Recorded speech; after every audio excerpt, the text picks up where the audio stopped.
Hey everybody, it's KJ. You are about to have a special treat today because I'm going to do something a little different. Instead of getting somebody from the industry that's working every day to sell trucks or working on heavy equipment, I'm bringing in a very, very dear friend of mine because today's topic for our podcast is about mentoring, about how do you get involved with somebody in such a way that you have an impact on their life. So today my special treat guest is Mr. Jerry Sauceda. Jerry Sauceda is, we've been together for 20 years and he's going to tell you his story in a minute. But let's start off by saying, Jerry, say hi to our audience. Dude, I feel privileged, man. Excited to be on the show here with KJ, talking about mentoring, someone I consider probably one of the most important mentors and men in my life over the course of the last 20 years. I can imagine it's been that long. And I'm great that we're doing this because there's been so many full circle moments that have been transpiring lately. So you'll notice that I'm in a booth and I'm recording this and doing a little different because Jerry's game is way higher than my game. So Jerry invited me to come over to his studio where he's doing a local podcast. And before we get done today, we're going to talk a little bit about what Jerry's doing right now. But what I want to start off is I want to take you guys on a journey with me. So we're going to go back to 2004. 2004, I was running a fleet department in Southern California, San Diego area. It was called North County Ford. And I had about 10 direct reports. I had an assistant, and we were a decent-sized fleet department. And I got this crazy idea to start a .com company. So I created this company called Work Trucks Direct, and I was going to conquer the world. And I saw an opportunity to sell our house and move our kids out of Southern California and ended up picking Texas. And I ended up in a little town, an old German town in Texas called New Braunfels.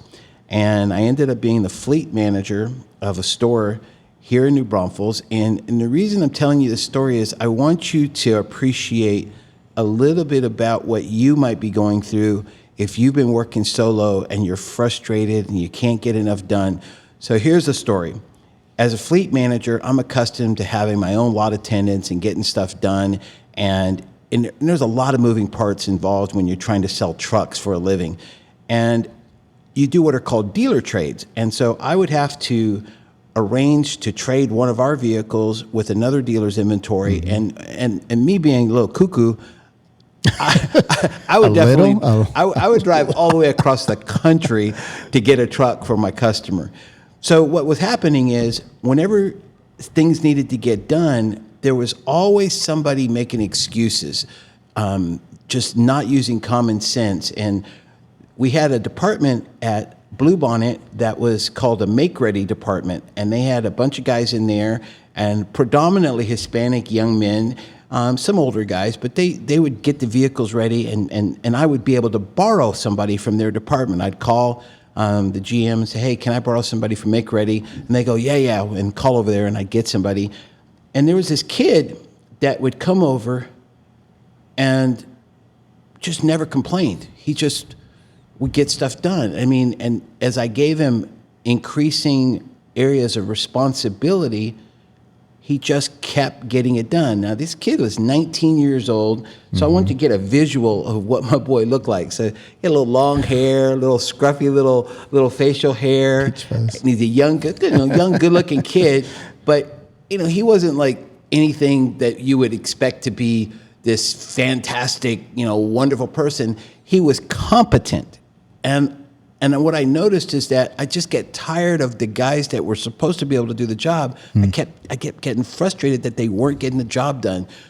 So then one day, I decided to go to the general manager and I said, hey, what are the chances are that I could just have Jerry assigned to my department? So he said, yeah, okay. So Jerry came over and my lot never looked better. I mean, every vehicle was perfectly aligned. Everything was clean. And it was almost as if he could read my mind, and he was just doing such a great job. Now, part of this story you have to understand is I had two direct reports at the time, two older gentlemen that were sales guys. And I ran a tight ship back in 2004, man. I had a specific way that I wanted vehicles sold. And what would happen is I would bring these guys in, and they, again, would just make excuses. They just wouldn't get the job done. So one day I approached our general manager, and I said, I want to hire Jerry as a sales guy. And he looked at me as if I was completely freaking crazy. And he goes, you want to do what? And they go, yeah, I want Jerry to work for me as a salesperson. And keep in mind, Jerry didn't have any sales experience whatsoever. He was a lot attendant. And in the hierarchy of Texas, you know, a lot of tenants aren't really valued as much as they should. So he shrugged and said, yeah, do whatever you got to do, but just, you know, you're responsible.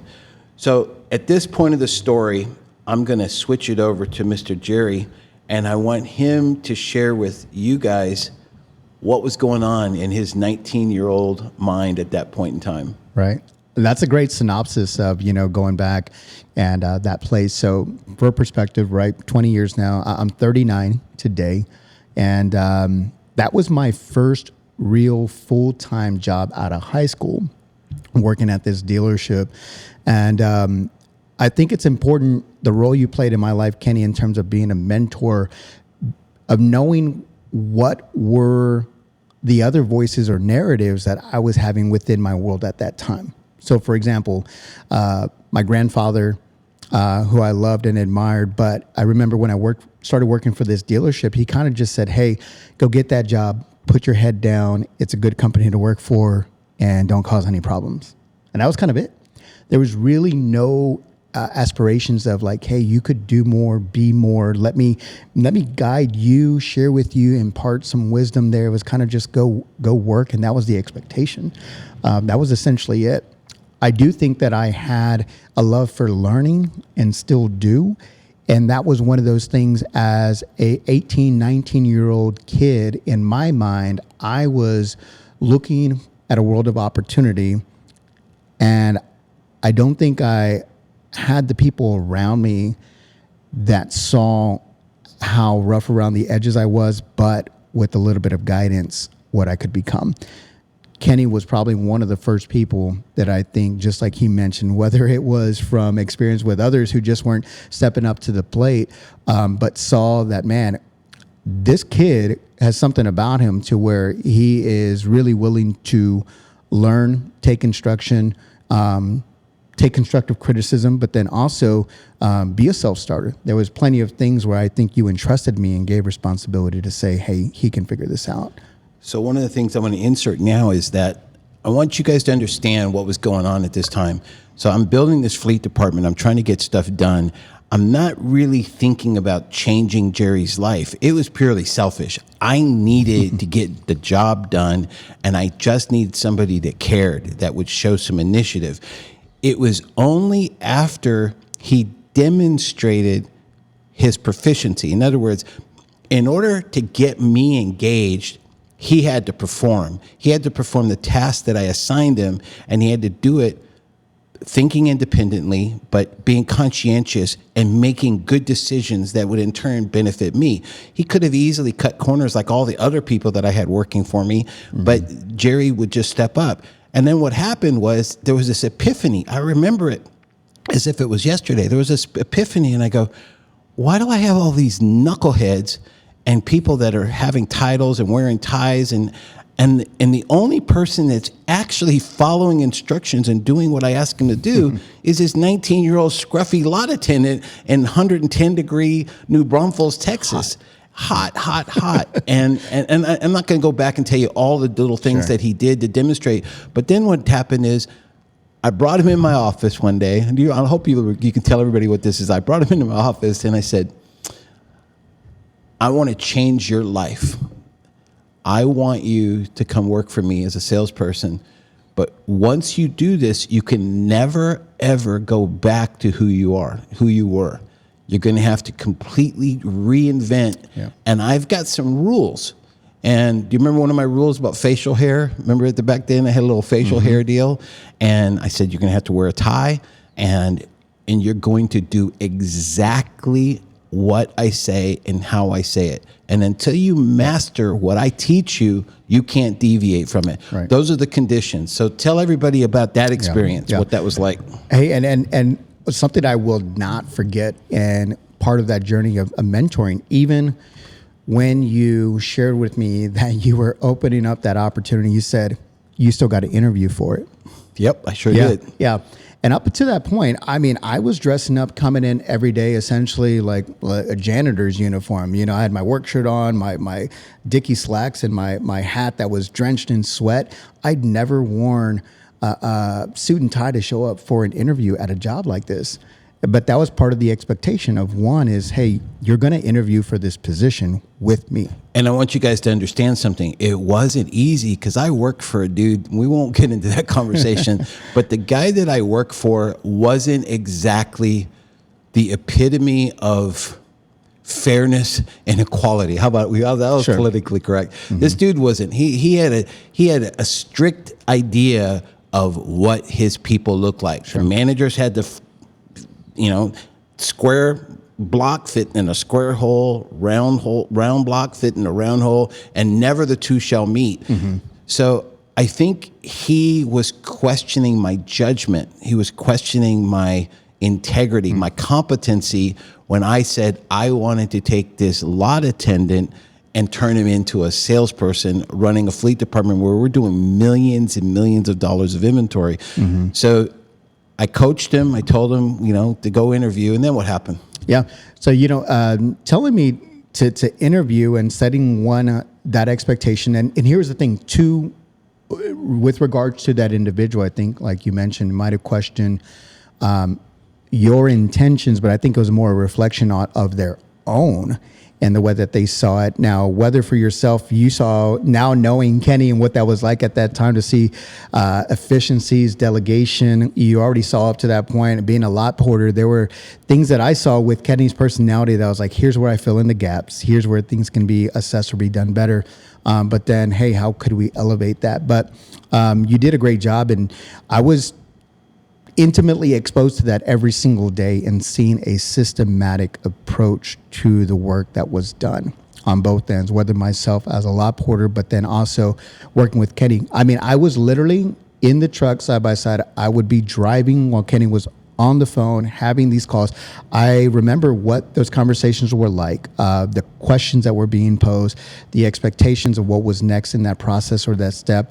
And even when he wasn't on the phone, we never had the radio on. That's one thing distinctly I remember. And that was my university, my college right there. Because then we got to get the teachings of Kenny, the Kenny-isms, the many Kenny-isms that I got throughout my time. I got a few of those, don't I? And so, but, here was the thing is, and where I see in terms of mentorship, what I needed, what helped foster that was establishing like, hey, there is a system to follow, discipline, which I very much lacked and needed in a place like that. But for one of the first times, and this is what carried over so many times in our journey as having that mentorship, was I was smart enough to be dumb enough to listen.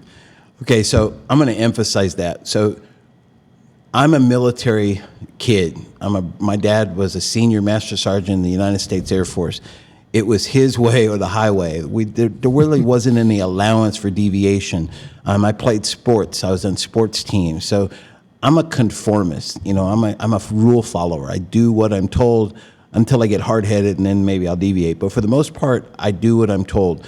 And one of the things that I insisted upon with Jerry early on, and this I don't know if he really appreciates that university experience that he got, but I told him, look, until you can do it exactly the way I do it, you can't deviate. You can't add your own words. You can't interpret. Your opinion doesn't matter until you can do it my way.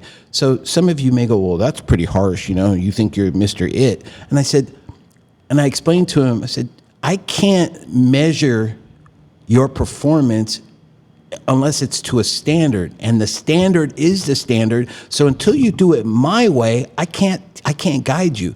So you don't, and you know what? And at the time I had 3 salesmen that were direct reports. The other 2 knuckleheads would constantly Remember Ken Kennerson? I shouldn't even use his name, but remember.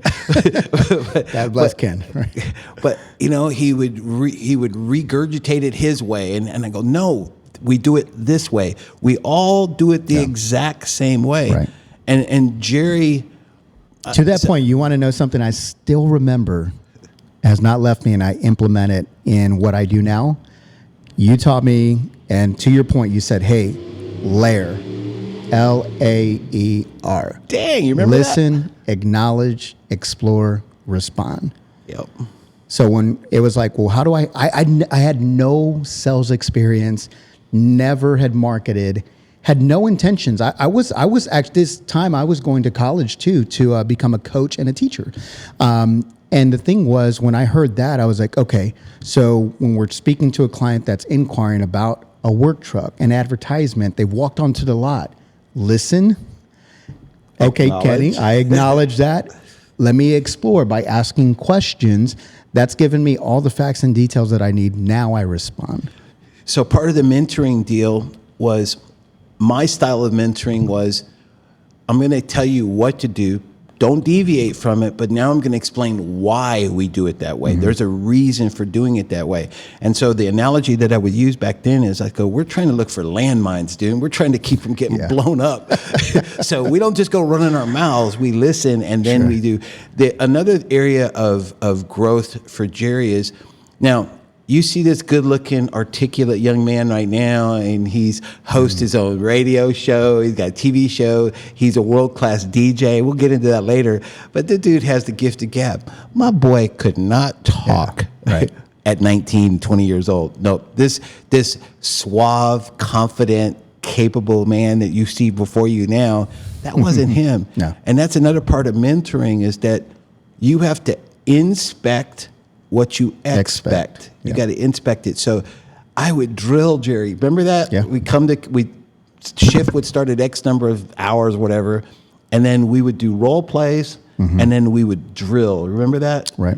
And he would have to repeat it. Nope. Do it this way. You can do better. You can do better. You can do better. And it was that drilling, that repetition that helped build his confidence up and gave him the ability to see himself as I saw him. Now, another thing that I want to emphasize early on in this conversation is that I have 2 daughters, and both my daughters are fantastic, wonderful, just the sweetest, smartest, most amazing women you're ever going to meet. I didn't have a son. So early on at that point, I've been coaching. Jerry wanted to be a coach, and I coach soccer. And so I saw in Jerry an opportunity to kind of imprint, kind of give him an opportunity. Now, he has a great father. I know his dad, and his mom is great. So he comes from a good, solid family. But I could see that he lacked the type of direction that I was capable of giving him. He didn't have that. Now, that doesn't mean he wasn't smart. That's not the question. I didn't get it. My dad, it's like a drill sergeant. So my dad wasn't this gifted, articulate, persuasive person. He just said, do it my way.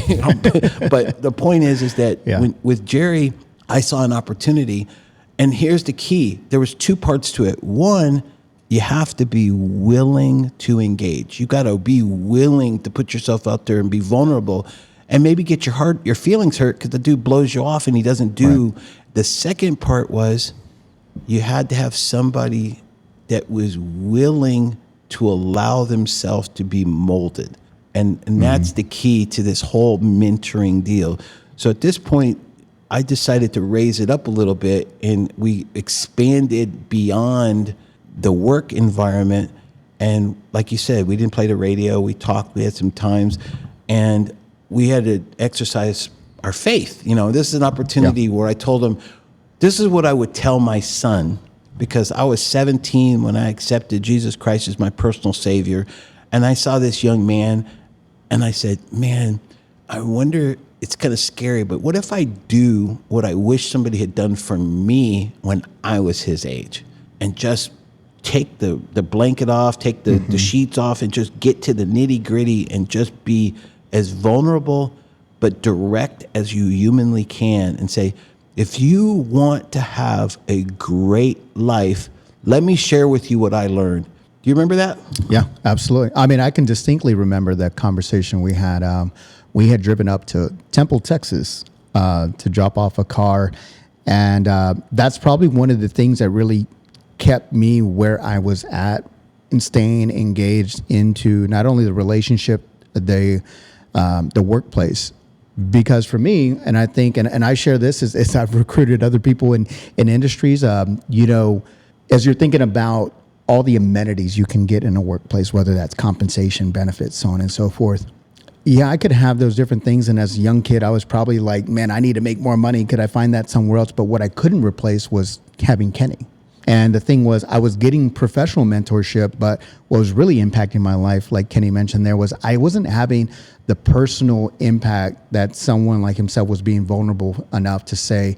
And that question was when us driving back from Temple, I can remember he just asking, hey, what's your personal relationship like with Jesus Christ?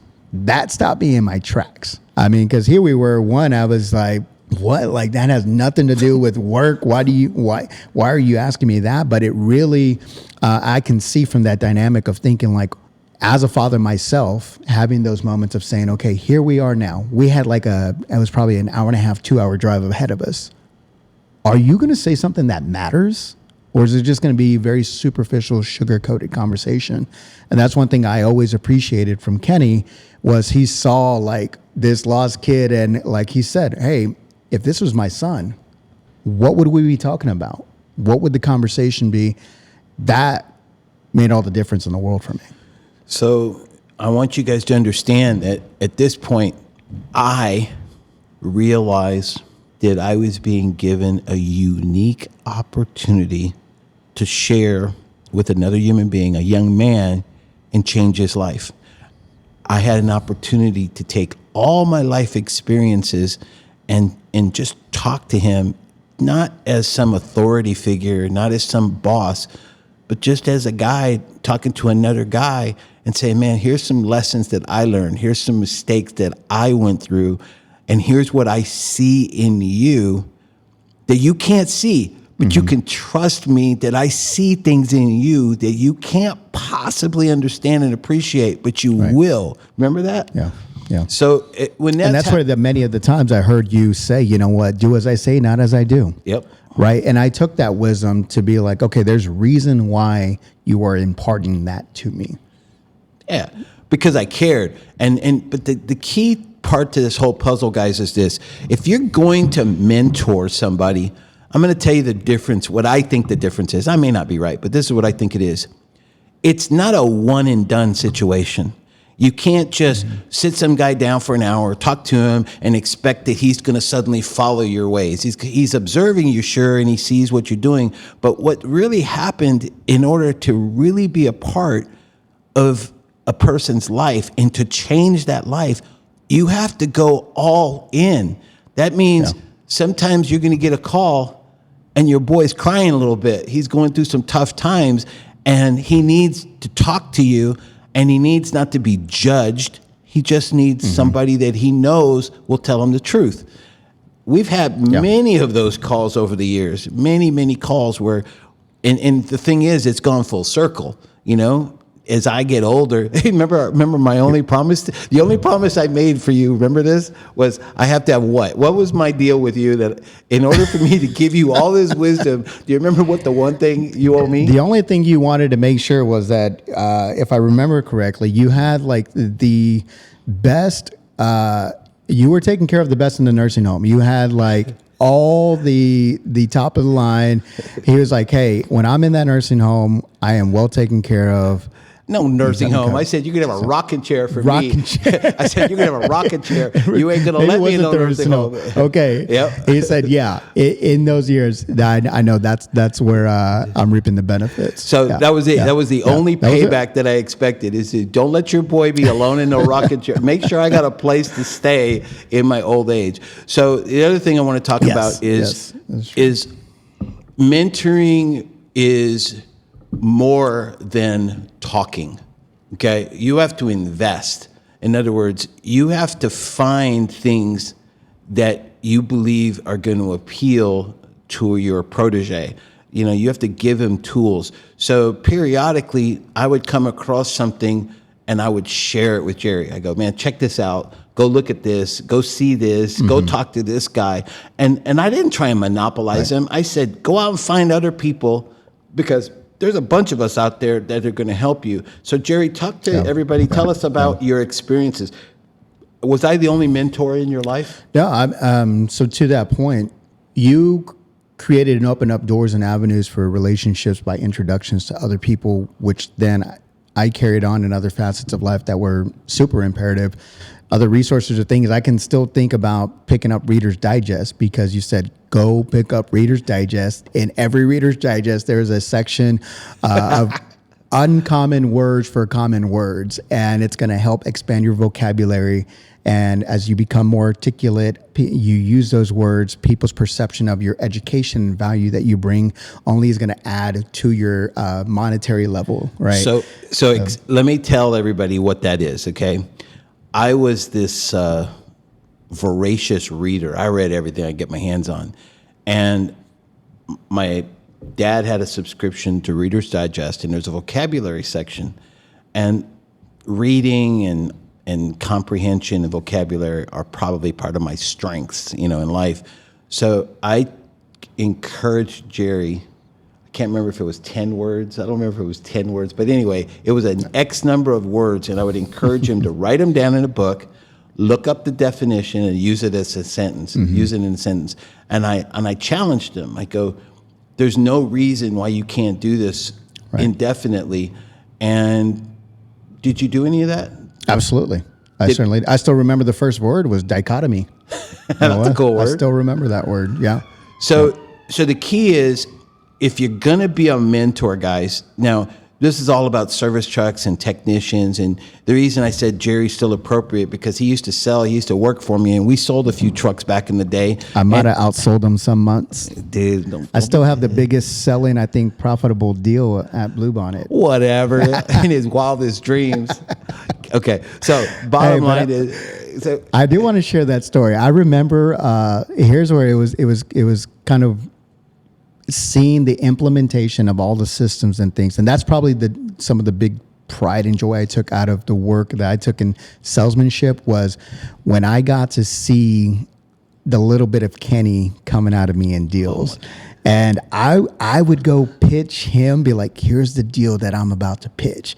And his mind would just be blown, because he's like, dude, either you're thinking just like me, or I didn't even think of that, right? Putting deals together. Okay, wait, I got to show you guys. I got to tell you a story. Yeah. So we called it Lot 2. So we used to operate out of a used car facility. We didn't have our own dedicated commercial fleet department, but Jerry was in there working for me. Or by this point, he had gotten promoted. We were now equals for all intents and purposes. He no longer worked for me. He was just a commercial account manager with all the same responsibilities. Kind of pissed me off a little bit, but the point is he was equal, right? And we had JJ. JJ was our sales manager at the time. And Jerry was on the phone talking to a customer, and JJ and I were in the sales office, and we could listen to him. And Jerry was talking to a customer, and then JJ looked at me and he goes, "Oh my God, you created a clone." Gotta love that. But dude, he had actually taken all the information that I had taught him. He had mastered it, and then he turned around and applied his own style, his own flair, and then he just had tremendous success. But to that point, something that's applicable to even now, service trucks are being in that environment, resources or doors you opened up for me. I can remember there was a training being hosted by Ford Motor Company for commercial managers in Houston. Myself and Larry had gone out there because you actually said, you know what, I want to send you to go to this training. And I was able to shine. Now, here's the thing is, I was not only there with others like salespeople or commercial fleet account managers. There were some general managers of entire dealerships or that just sold commercial work trucks. One of the things that we were required to do in front of Ford commercial representatives was to do we got a mock client, put together a proposed vehicle, and give a features and benefits presentation. I won. I was selected as the best presenter of the features and benefit talk because of this man right here. Woohoo! Yeah. So I had Jerry, I trained him to believe, and actually I still believe it, is that you had to justify your existence as a salesperson. It's not one thing just to point and go, yeah, and look at the window sticker and call it good. I told these guys that you had to be able to talk $1,000 a minute. That means if the MSRP on that vehicle was $50,000, you had to be able to talk for 50 minutes and not repeat yourself. And I would, and I taught him the same way that I was taught. And it still pays dividends to this day, is that foundational training. But the reason you guys are listening to this podcast is I want to show you the fruit of your labor. So if you commit to mentoring somebody, and I mean, your elbows deep, man, it's hard because they're not always the sharpest tools in the shed, and they make mistakes, and they're messy, and they're kind of clumsy, and they do shit. And you go, what were you thinking? But the point is, if you look at it like a son or a daughter and you care, you realize that it's worth it. And so what would happen is, over time, over the years, we were together for years and years and years, you start to develop a relationship that goes beyond that work relationship. Right. Now, I don't want to underemphasize our spiritual life, because I've decided that this idea of compartmentalizing your life, work and personal and spiritual, that's nonsense, God is here 24/7. He ain't here part-time. And if you really want to, you want to sell more widgets, get God in your life. You want to fix more equipment and do it more efficiently so you make more money, get God in your life. You want to have a better relationship with your wife, get God in your life. I could go on and on. So God's part of everything. And with Jerry, that's probably one of the key areas that differentiated this relationship, because it was seamless. There wasn't a separation between our work relationship and our personal relationship. It was all encompassing, and it was beautifully seamless. And there was no awkwardness. We don't necessarily align in all areas, but he knows that whatever he says, I'm going to listen to, and I'm going to give it fair consideration, and vice versa. The next area of mentorship that I think you guys should really listen to is, Jerry, talk a little bit about how you felt as you started to see yourself grow. Like, can you talk a little bit about that experience of what you were feeling, from age 19 and 22, 24? What was going on with you? Yeah. It's important to know, as we talked about, where I was at 18, 19, 20, but my life drastically changes course at 21. My daughter Hadley was born, and even having that conversation with you and bringing that up as, going through that experience, where I was at, the reality of it, and then what that meant for me, decisions that I needed to make, the man that I was going to become. But, so having someone like Kenny had imparted so much personal accountability for me, and going back to a place, first of all, now having a foundation of faith, that made a bigger difference, not only in my life, but now I see in generations of my life, down to my daughter, because that really started a path that was going to be more important than any professional impact that it could have had. And so, as I started to see growth in my faith because of the time that we were spending, everything that Kenny was sharing with me, one of the things that I knew that I gravitated towards was having mentorship or coaching in general. And so as a young man and aspiring to say, like, okay, well, I want some of the things that they've got, whether that was material things or just a family or things of that sort, I would start to say, okay, well, what are they doing? We'd have those conversations, and a lot of it necessarily wasn't. There was one piece that you could be taught in terms of saying, hey, here's what you got to do to follow this system. It was another part to say, okay, well, what about just being a man of integrity? I'm a man of faith, introducing me to other men or other places to say, okay, well, are you in the Word? Bible study fellowship was something every single Monday. It seemed like Kenny was calling me up and saying, hey, where are you at? Why are you not at Bible study? And a lot of times I was making excuses. I'd be at work and I was like, Kenny, I'm working. I got to provide. And he's like, no, you got to be here. You got to be here. Finally committing to that. I spent 10 years involved in this Bible study group and organization and really laid a strong foundation of my faith being around men like that. But that was a huge imperative step in my growth of faith, because that was something that you couldn't do for me. You couldn't be my savior. You couldn't speak to me in the way that God was saying, I can only speak to Jerry and touch him in this way. You could create the introduction, open up the door. But I saw so much growth during that time period by you opening that up. And it had nothing to do with the workplace. Like you said, it wasn't compartmentalized. That was a part of your life, introducing me to men. Started going to Oakwood Church. That was one of the first churches I went to. And man, I talk about growth, and not only growth for me, but then it started to work backwards, because I can remember my mom asking me like, hey, can I come to church with you?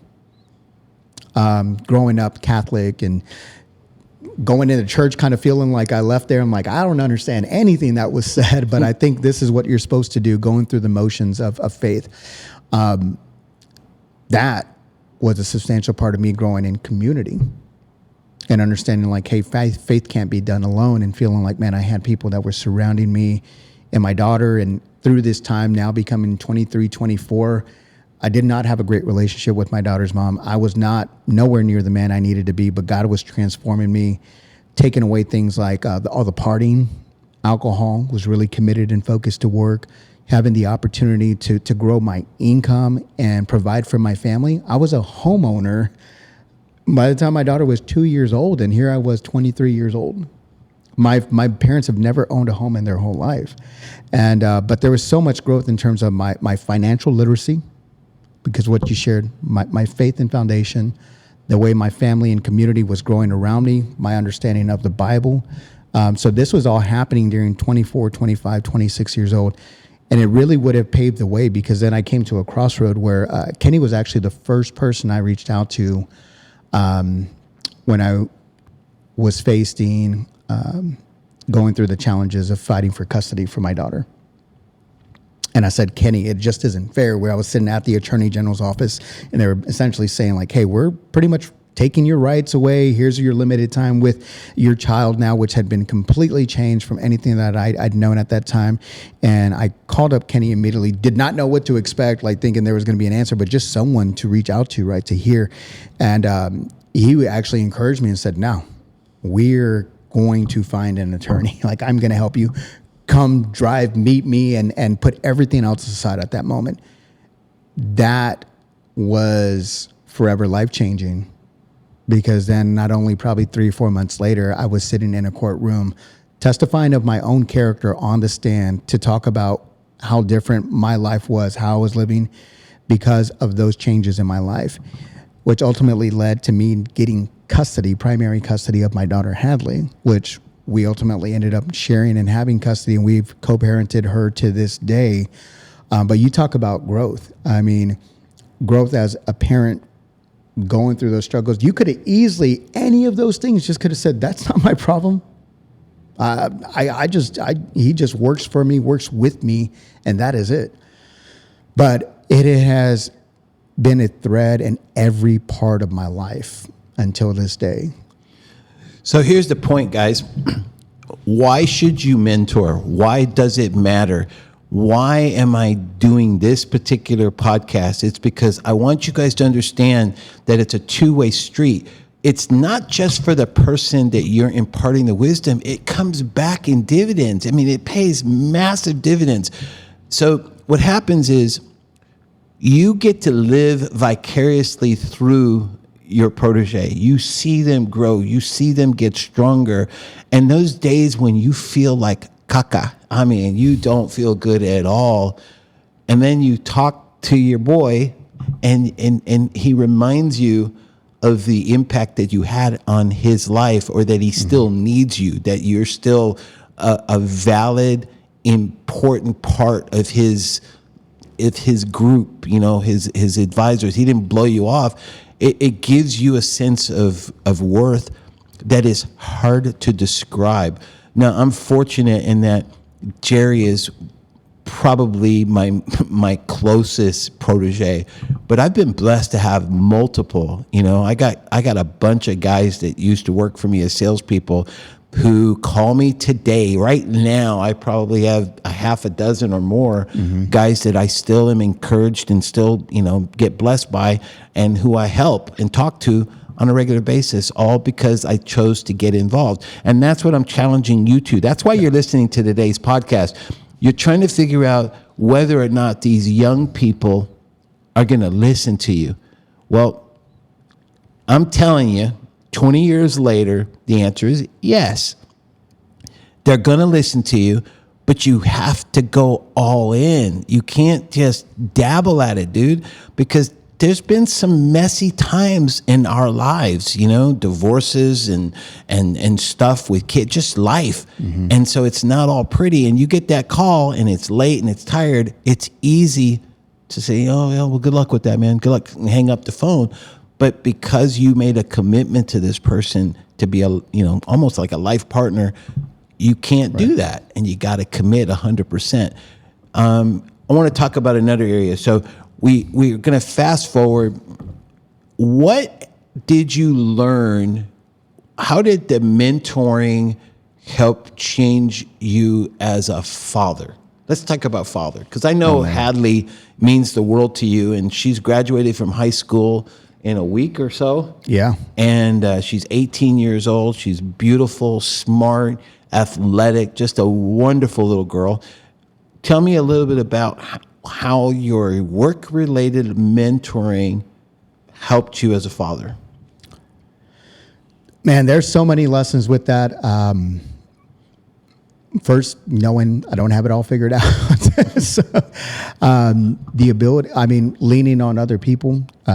It was one thing for me to feel up to that point, I had such an affinity with mentorship or coaching, but it was always associated with athletics. Essentially, like there was a connection there through sports or coaching. Through what I saw now was like one of the biggest things me internally looking at was, even though I had a father and I love my dad, and much probably like we've seen with men or generations of men, they're not real verbal, they're not real communicative, not real emotional, right? And I lacked in being able to hear a lot of that, and that probably made a bigger impact on knowing what it meant for me, not having that, because it felt like such a void and how much I needed it. And when I did get it from someone like Kenny, the constant positive affirmation, the understanding not only of criticism, constructive criticism, so I started to see like, hey, this is for my better benefit. And then the need to be able to have communication, boundaries. We talked about expectations, systems.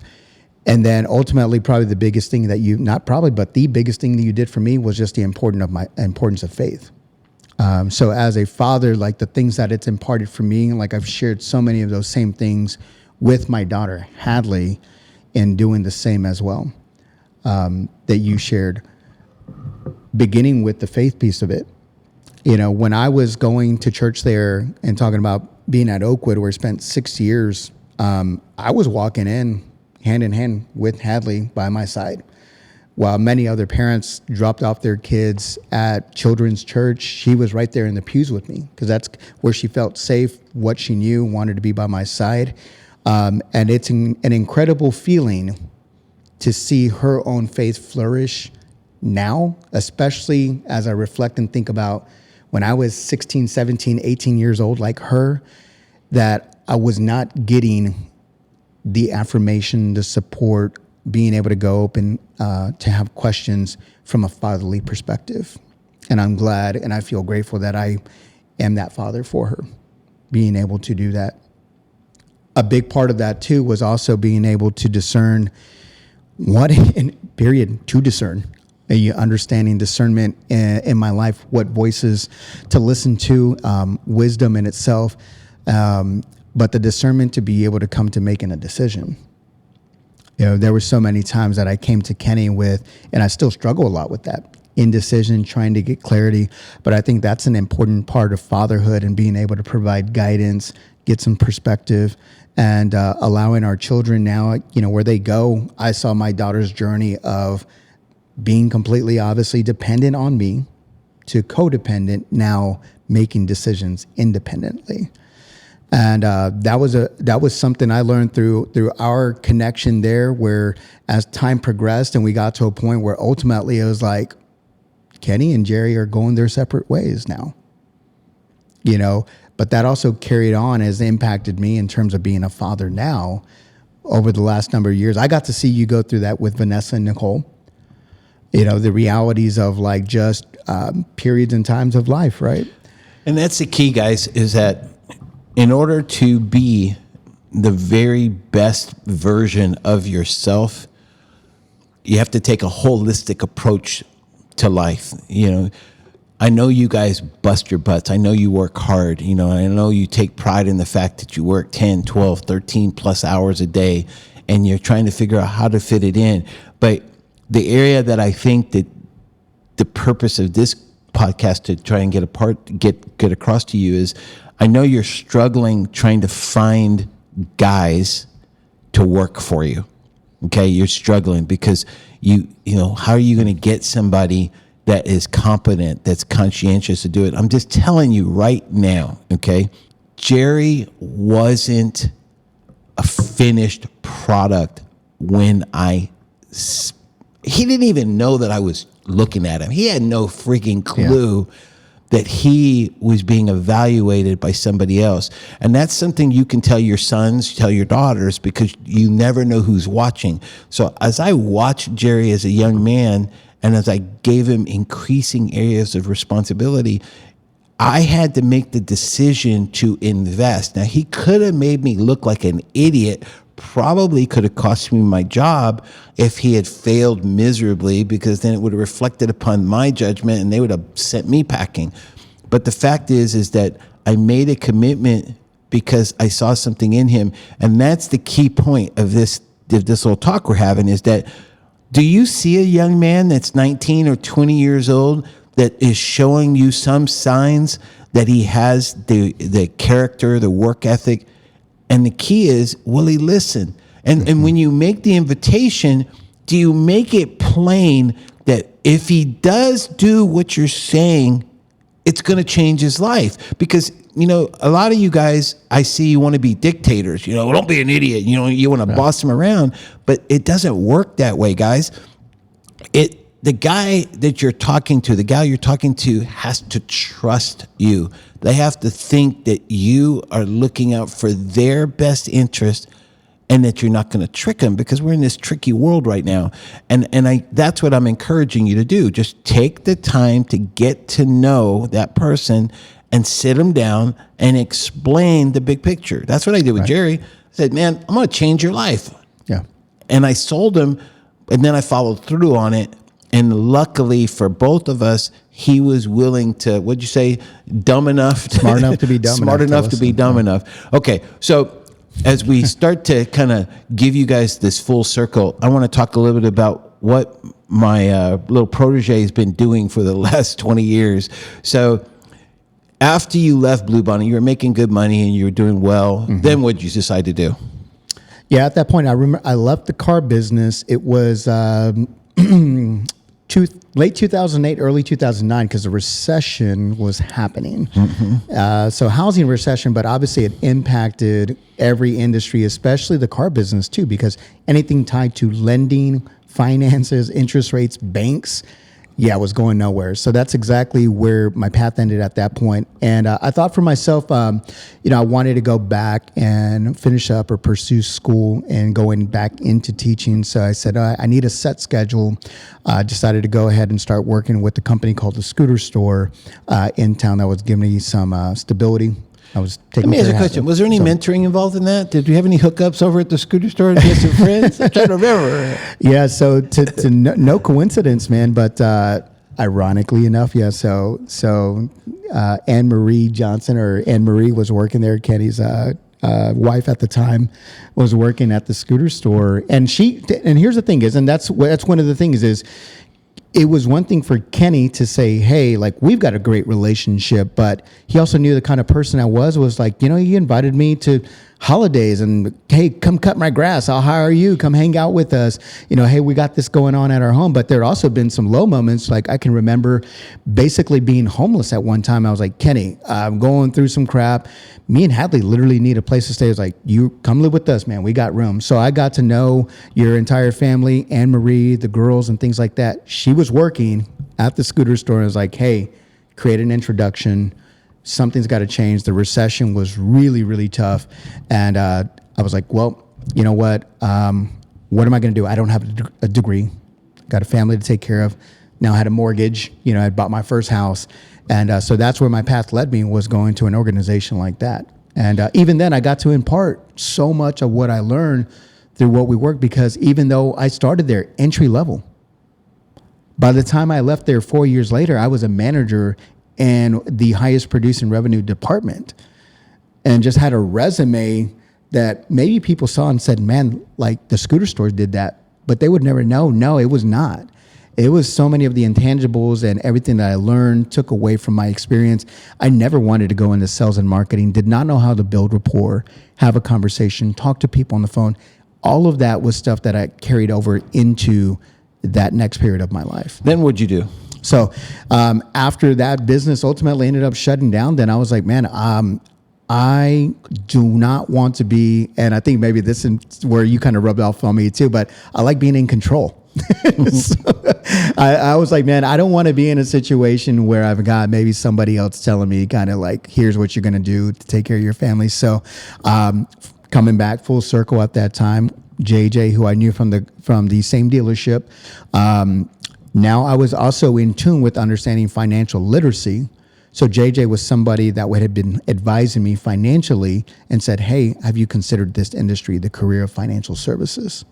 Again, being smart enough to dumb enough that I was like, okay, well, there's something that's working out well for this individual. So now let me insert something. So Jerry didn't know this at the time, but JJ had been a sales manager at Bluebonnet, and JJ had reached out to me to recruit me to come work with him at New York Life. Now, unbeknownst to him, I had already done the whole insurance life. I'd already done that, and I was a little poisoned to it. I didn't want to be a part of it.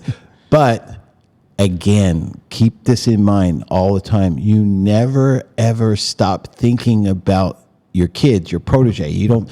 So I encouraged JJ to reach out to Jerry. Because that was that time, the recession had hit. We're all struggling, trying to regroup and, keep our boats afloat. So I encouraged JJ to reach out to Jerry.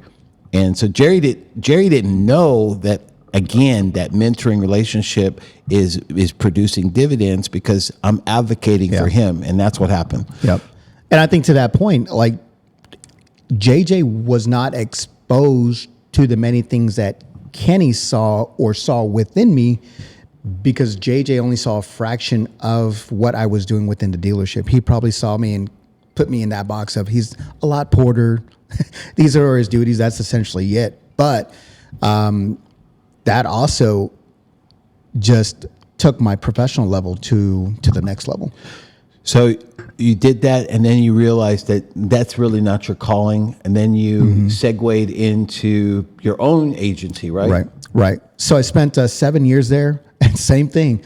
Started at the bottom, worked my way up, was in all sorts of facets of partnership. I remember calling Kenny multiple times to say, hey, here's something they're putting out on the table. And he'd already know in advance. And that's one thing I love. He's like, man, I've been in those conversations before. Here's how those business models work. Here's something to be mindful of. But he never made the decision for me, or like, this is what you should do. It's like, Chow, you got to go on your own path, right?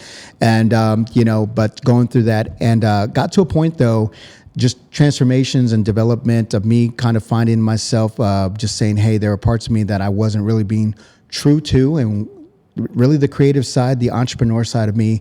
And so 3 years ago now, going on 4 years, went independent to be able to pursue and just allowing myself to say, hey, there are other parts of business and industry that I want to explore. So I've been doing that now. Now, the one area we conspicuously avoided is the personal side of your life. So I won't go into all the details, but part of the mentoring relationship includes personal relationships with, getting married and stuff like that. You don't have to get into the details, but how did having a mentor affect those times in your life, with interpersonal relationships? How did that work out, or how did that affect you? It would, I would say it was instrumental. I think about there's certain men, about the same time that I met Kenny, there was also a very instrumental man in my life by the name of Jack Lucas, who was at the time my girlfriend's father. And he's very much like you. He saw me for all the things that I could be. And the way I say it, the way that Christ saw me. So he was also instrumental in the same time there. But that was someone that I would have completely tried to avoid in the context of like thinking like, okay, I'm now in a relationship with this significant other, and that person could have an impact on my life. I was married at a time to a pastor's daughter, and even that individual, like he imparted a whole lot of wisdom into my life. The things that I look for and I seek, and that was extremely important to me. There were numerous men then that I could kind of see that now, kind of the same way you were looking at me, that I was like, man, do they model some of the attributes and characteristics and things that I'm looking for as far as surrounding myself with? What are their truest of intentions, and how open and vulnerable are they being with me? Do they see me as just having the best interest for Jerry, or is there some other motive right there behind it? So that's an important factor, because one of the things that I've learned now as I've gotten older and older and older is that you will often hesitate to make yourself available as a mentor because you feel like you're going to be criticized. You're not going to measure up, I'm just telling you, throw that out the window, dude. Just be vulnerable. Who cares?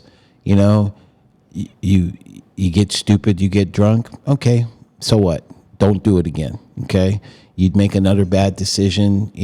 So what? It doesn't really change your opportunity or your responsibility as a mentor, because in my mind, it's bigger than you.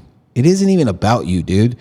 God gave you gifts. If you turn wrenches better than most people, if you see a machine and you can almost become one with it, that's a gift that God gave you. And if you can share that gift with other people, then stop being so self-centered and thinking that you're it.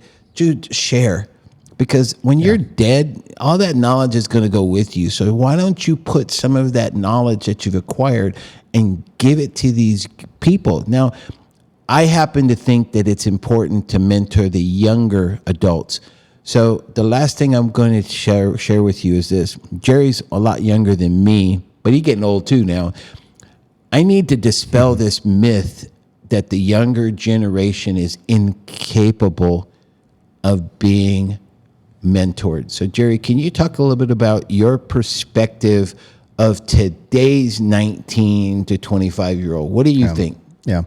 And to the contrary, certainly things have shifted and transformed kind of a bit. I feel like I've got a pretty good grasp on this one, not just for my own part in the fact that I've got a child kind of in that demographic. I'm very close with a lot of her friend group and those peers, but I've also got two nephews that one is 21, the other one is 20. Very different paths that they've gone on. One that's had a very involved father, my older brother. The other one who really had an absent father for a long time. One of those that went off is going the college route. Probably going to get his law degree, is currently at University of Texas. My other nephew decided to go straight into the trades, is doing phenomenal. Loves the work that he's doing, making good money. Sometimes I'm kind of shocked at the money he's making, and has been put in more positions of responsibility there. And so, but I also see probably where I think society in general, where we might be losing faith and thinking that young men are just a lost cause, you know, because here's what I see some of the challenges that were with that and why it's so easy to say, you know what, I'm just going to kind of neglect and avoid that altogether. You know, when I was growing up around that age, 18, 19 years old, social media, for one thing, was nowhere near where it's at today. And so you think about the number of voices and influences and the things that are being seen and that they want to follow and that they want to aspire, messages that are just kind of taking you, you're drifting all over the place. You're being pulled in so many directions to then say, like, are these young men, is it worth the investment, the labor of love? Do they even care? Does it even matter? Am I seeing any fruit of my labor? But I absolutely want to tell you, man, that it is. And if in anything, I think, just like to your point, Kenny, is the fact that it's got to be reaching them even sooner. Yeah.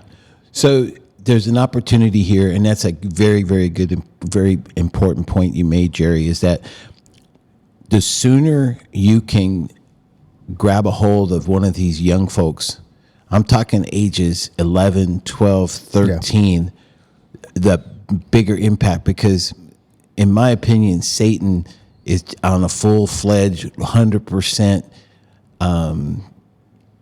plan to devour, destroy, kill, murder, confuse as many as he possibly can while he's got this opportunity.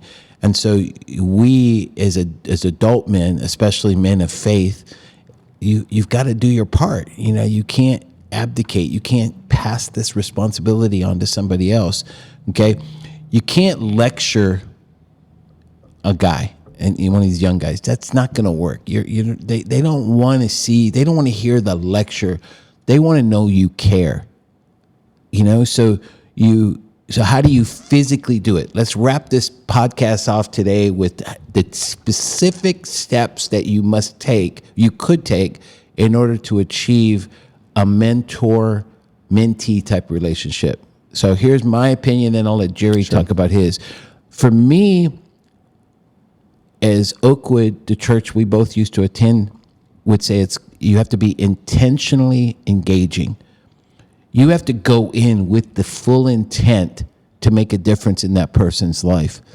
What's the best technique for me is to praise that person as to why you're willing to take the time. So I told Jerry, when I first met him, man, I gave you increasing areas of responsibility, and I've been impressed with how you handled it.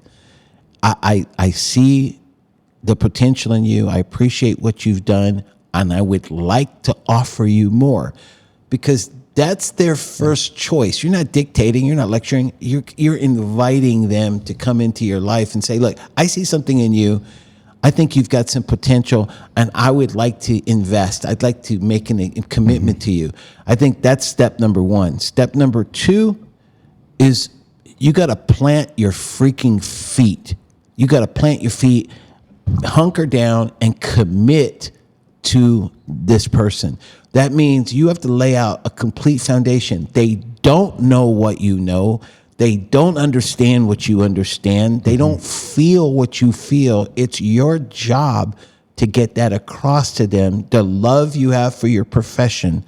Obviously, I'm a salesperson. I'm very proud of my profession. So it was a pleasure and joy to impart that wisdom on this young man, to share with him the blessings that the business had done for me. I'm sharing it with another individual. Right. That's what you have to do if you're going to mentor it. If you love turning wrenches, if you love, making the books understand, if you love analyzing computers and figuring out how all these things interact, if you love hydraulics, whatever it is that you love, that love has to come through you and to them. And you have to recognize that it's not for everybody. So this may not be your ultimate mentor-protege relationship, but that's okay. There'll be another one once you commit to this process. The last part of it that's important for me is you have to believe that what you're saying is going to make a difference. You can't counter the good work you're doing with your big mouth. In other words, Don't say discouraging things. Remain positive. Keep visualizing what you think what you're trying to achieve, and paint that picture for your protege. Paint the picture of what you see. Man, I couldn't do what you're doing at age 21, dude. I couldn't do that. I was dumber than a rock when I was 21. You're doing a great job. I could see in 5 years where you're going to be able to rebuild this whole big machine, whatever it is that you guys are into. But you create those visuals in a way that get this person excited. And don't judge. Don't judge. Okay? You encourage. Constructive criticism is okay because you're giving them new knowledge and you're imparting new ideas, but don't judge. Don't say things that are so discouraging and so judgmental that you chase your guy away. Jerry, how did I do? Did I cover? Are there any other areas that you think we should cover? And I think in terms of mentorship, relationship, maybe something that someone may not consider or think that, man, how important or imperative that was, but I will speak to it from my position and how much of an impact it meant for me. But it was consequences. And I say that consequences, not just in the negative connotation, but also the positive, because there was so much kind of to the point of what you were sharing, Kenny. That's one of the things that I lacked from what I was seeking in terms of a mentorship or relationship connection with the man. What I saw was a real lack of positive affirmation for what I was doing. But then also the consequences for like, hey, if this doesn't get done, there was some accountability there. That just of kind of having those expectations. So that was extremely important in the connection we had as far as mentors. I feel like what mentoring relationships need is that understanding there, because I lacked a lot of that just growing up and not having that from a man. The other piece of it is not devaluing the fact, and I see like there's a real shift in the stigma around what is masculine, what is weak and what is strong. If I go back and look at the things that really have made the biggest impact for me, were really probably not those stereotypical things of saying like, man, you know what, I just do it my way. Like you said, do it my way, take nothing from anybody else. I'm just going to work so hard and kind of, that's what I do for the family. It was the open, vulnerable communication. It was the sentiment, the care, the compassion that was there. The raw and realness of just being a person, of being a human. And so I think those parts of the mentorship, you've got to continue. If you're not doing that, if you're in the workplace and saying like, why am I not getting through to this next generation, or I see an opportunity and what can I do differently, is, being able to emit some of those character traits. So as we close today, what I want you guys to understand is that this is the dividend. This is what you get when you commit to a mentor relationship. You get oftentimes a lifelong friend. You get to see their growth. You get to see their strength. You get to see them raise their children. And you know that despite all your failings in life, you get the joy and satisfaction of knowing that you made a difference in one person's life. And I wouldn't trade this for nothing, dude. I mean, there's no amount of money that I could earn that would come close to the lifelong rapport that I've developed with Mr. Jerry Sauceda. I mean, he promised me that there'd be a bed and a rocking chair for me in my old age, so I'm good. A little Social Security supplemental there. But the point I'm trying to make is this, guys, it's worth it, okay? And I brought my numero uno protege to give you a 20-year fruit of the labor that I've put in to help this young man become the remarkable, fantastic human being that he is. So as we wrap up today's little session, I wanted to tell you little bit about what Jerry's got going on, because he's got some opportunities. So, Jerry, what you got working on? What are you working on these days as of today? Dude, man, I really, I feel grateful because one, I feel like I'm living in my truest self now. The belief level that I have in thinking about all the ways that God has gifted me the time, talents, and treasures that I have. I've always believed that I was a CEO, but I was never really truly, I think, living it out. And I think more importantly, what that means to me is, and what I like to share with you guys, is being the CEO of your life. You know, for taking charge of saying, man, what are the things I enjoy, I do. So I've still been in financial services now, going on a 12-year career. And, you know, one, for me, it's been so important. I don't think I ever was had aspirations. I want to go into finances, but financial literacy and having an understanding of money, you know, is part of the nature of the world that we live in. Not something I ever grew up around. Kenny helped impart that in me, and it continued. But I've seen that in a thriving business. It's allowed me to build so many connections, network with so many people. But then also I took my craft of DJing, which was a long time hobby. It's turned into its own full-fledged business. I've been doing that for over 3 years now. And then, so that means you can come to me, and if you're in, I'd say anywhere in Texas, you go to Dallas for the right opportunity, right? Statesides, man, and we go all over. So this young man is a world-class DJ. So if you've got a wedding, a corporate event coming up that you need not just your average DJ, you want to party, you want to have a good time, he's got it for you. Yeah, we do it. And it's so unique and it's so cool because people praise me so much now for being such a polished speaker. And that was actually a skill set early on. I think Kenny recognized long before people realized just how valuable that skill set would be. And it was just the small things, reiterating it every single day, being systematic about it. To that point, even the set that we're on right now is actually a live podcast recording I do every single week where I help highlight other business owners.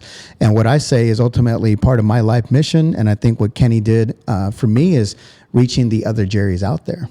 You know, I look at other people out there that have that dreamer inside of them that are not allowing it to flourish. And I'm like, man, I want to make a difference in their life, not because it's about me, but I know there's something bigger living inside of them. Just the way that Kenny would always remind me, man, God is going to do amazing things in your life. Jerry, do you have a URL? You got, how does somebody find you? Well, now you can find me at jerrysauceda.com. Dang, jerrysauceda.com. We're rolling out a new website because I really want people to see me as an entirely encompassing individual. So, you know, whether that's hiring me as a professional to be able to work with you or just being able to come influence your life. You know, I've done a lot of volunteer work, working with nonprofits and organizations. And so that's where I'm at. I feel like at a point of being able to pour back into others because of the pouring that's been made into me. So I do want to share this because I do think it's important and, you know, kind of what was the catalyst behind some of this conversation. And maybe will help you reflect on if you're at that point of saying, you know what, there is that young man, there is that person in my workplace, there is my employee, and you're kind of feeling nervous about opening up a conversation or being real vulnerable. One of the things that really triggered this conversation was me sitting in a sermon 2 weekends ago. And the pastor was talking about calling, but he posed this question at the end of the sermon. And he said, what if another person in your life did not answer the calling? How would it have impacted yours? Kenny was the first person that came to mind when I thought of that. And I thought, man, what if Kenny would have said no?